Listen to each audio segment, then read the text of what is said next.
sweet science to boxing. There's a sweet science to boxing. The best and the coolest thing about my career is called the sweet science. There's a sweet science to boxing. It's to hit and not get hit. What if I pulled that off though? Bro, did that? 2v1? Yo, 2v1? O'Malley and Errol Spence Jr. at one time? Oh. Man, sit down somewhere. Sit down somewhere. Sit down somewhere. Let's get to it. So it seems like Ryan Garcia is continuously riding this high from his win over Devin Haney, because now he seems to be calling out Errol Spence Jr. Man, sit down somewhere. Now we know that they already had some words a couple weeks back, and it all dealt with Derrick James and Errol Spence not paying Derrick James. But now it seems like Ryan Garcia is actually eyeing Errol Spence Jr. in a boxing match. So they had some words towards each other on Twitter, and this is what they said. I'm gonna read Errol Spence's first. So the page Boxing Pro said Ryan Garcia would be lit. Bro couldn't beat Spence even on All-Star Ring. Errol Spence responded to him. He gave a thumbs down. Then he said, I'll legit beat his butt at the AT&T Stadium at 154-160. Off the strength of him testing positive, but I don't take tune-ups. Ryan Garcia responded to Errol Spence and said, please, let's run it. I would gladly destroy you and finish the job. Crawford almost did. I will finish the job. So listen, you guys already know I like Ryan Garcia, but see, I don't think he could do anything worse to Errol Spence than what Terrence Crawford did. He ain't even that skilled as Terrence Crawford. And I don't get why he's trying to go at Errol Spence. Why go at Errol Spence? Bro, I mean, go at Virgil Ortiz. Go at Boots. Okay, if 147 too low for you, you want to go to 154? Okay, go to 154 and go at Terrence Crawford and really prove yourself. Really prove yourself.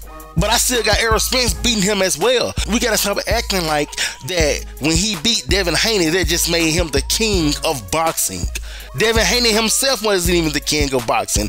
If you go back and look at my old videos, I always had Shakira at the top when it came to 135, 140. Shakira beat all those guys anyway. I ain't even have Devin Haney second because he beat Devin Haney from a left hook that Devin Haney saw coming, and he didn't know how to dodge it. He didn't know how to duck, and he continuously looking at that left hook come at him because he beat that guy, the one who didn't know how to make any adjustments. Because he beat that guy, he's the king of boxing now. Because he beat the guy who don't know how to handle adversity, now he's the king of boxing now.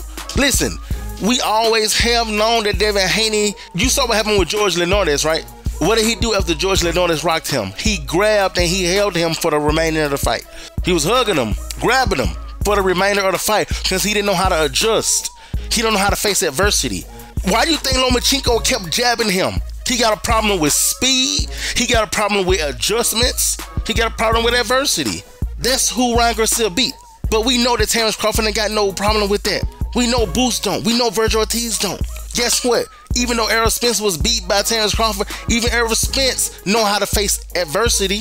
That's why he kept coming with Terrence Crawford. He kept coming. He changed up his game plan multiple times, but Terrence Crawford was just too good.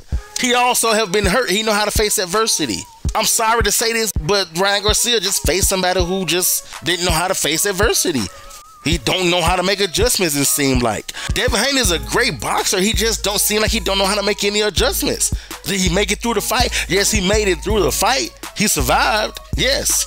But he didn't face that adversity and come back and win like Errol Spence have done before, like Terrence Crawford have done before, like Canelo have done before, like all these greats that I'm naming have done before. Then maybe Devin Haney needs to just come back to Jesus. I mean, I don't know if he ever believed in Jesus before, but here's a fun fact. He had knockouts on his record. After he turned Muslim, he didn't knock out anybody else. And for anybody who say something like, bro, God ain't got nothing to do with this. God got to do with everything, bro. What you talking about? He got to do with everything. He's omnipresent. If you don't know what omnipresent is, look it up. If you don't think when his word said, no weapon formed against you shall prosper, still stand to this day, then you better read some more of his word. You think his word is fake and it wasn't real when it said God causes all things to work out for the good of those who love him. And I know I'm gonna get somebody saying it ain't got nothing to do with religion, it's just that Ryan Garcia is a better fighter and blah blah blah. Shut up. Technically, when it comes to skill, Devin Haney is still the better fighter. But like I said before, he just don't know how to handle adversity. he don't know how to make any adjustments. Even Ryan Garcia don't know how to make any adjustments. He didn't know how to make any with Tank. It's just that Devin Haney got hit and he just never recovered. Not only did he never recover, he never made any adjustments. And because of this, people have been bamboozled into thinking that Ryan Garcia is just the king of boxing right now. And he's probably the face of boxing right now. I've even said that myself. He's definitely the face of boxing right now. But to think he's the king of boxing, then you definitely haven't been watching him, his style. You probably haven't even been watching the boxing for a long time if you think that he's the king of boxing as of right now. And when I say the king of boxing, I'm talking about the best boxer on the planet. He ain't nowhere near just because he beat Devin Haney. Stop it. Stop it. Get some help. So, trying to come after Errol Spence Jr., definitely not a good look for him.